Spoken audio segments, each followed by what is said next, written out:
Nel pannello principale di Dolphin cercare l'icona Controllers e cliccare su di essa. Nel port 1 scegliere il controller Standard Controller, che risulta essere quello più compatibile, e premere su Configura.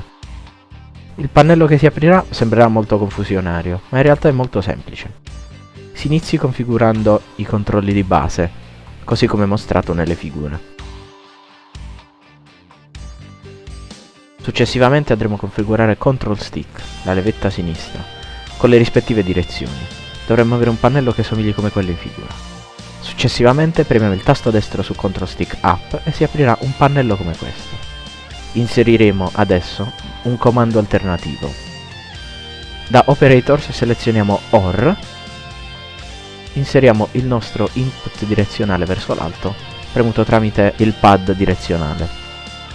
Eseguiamo questa operazione per tutti i direzionali e dovremmo avere qualcosa del genere. Nella schermata principale adesso apparirà così. Tutto questo viene fatto poiché nei menu di gioco è possibile muoversi solo con la levetta, ma grazie a queste configurazioni sarà possibile muoversi anche con i direzionali.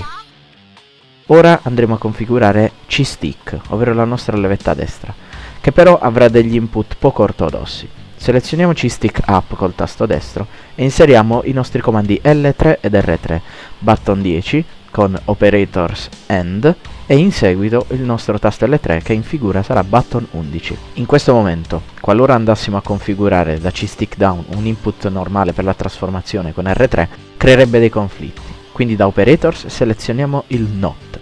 Copiamo fra parentesi l'input button 10 and button 11 per la trasformazione, per negarlo con una successiva funzione AND in relazione all'input di button 11, la nostra trasformazione.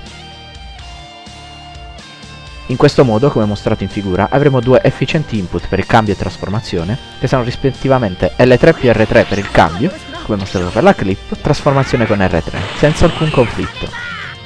Ora vogliamo configurare C-Stick Left and Right, che paradossalmente verranno configurate con la levetta verso l'alto e verso il basso. Selezioniamo con il tasto destro una di queste, aggiungiamo un operator con OR e aggiungiamo il nostro button 6, che in figura risulta essere il nostro doppio L1. Avremo un doppio L1 per l'onda esplosiva d'emergenza, esattamente come su PS2. Ora dobbiamo configurare WR1 e WR2, e questa risulta essere la parte più macchinosa. Recarsi presso la sezione Triggers e premere il tasto destro su L. Selezioniamo l'input del nostro R2, in questo caso button 5. Inseriamo l'operator AND e successivamente inseriamo una nuova funzione, il TAP, che richiederà di inserire all'interno delle due parentesi l'input, in questo caso button 5, l'arco di tempo, ovvero 0,25 secondi separato da una virgola, e successivamente il numero di TAP, ovvero 2. Copiamo questo codice finale, selezioniamo trigger R, incolliamo questo codice sostituendo a button 5 l'input del nostro R1. Ed ecco qui che avremo un doppio R1 e un doppio R2 perfettamente funzionanti. Bene signori, adesso la nostra configurazione del controller è perfetta, esattamente identica a quella di una PS2 ed è completa. Grazie mille a tutti e al prossimo video.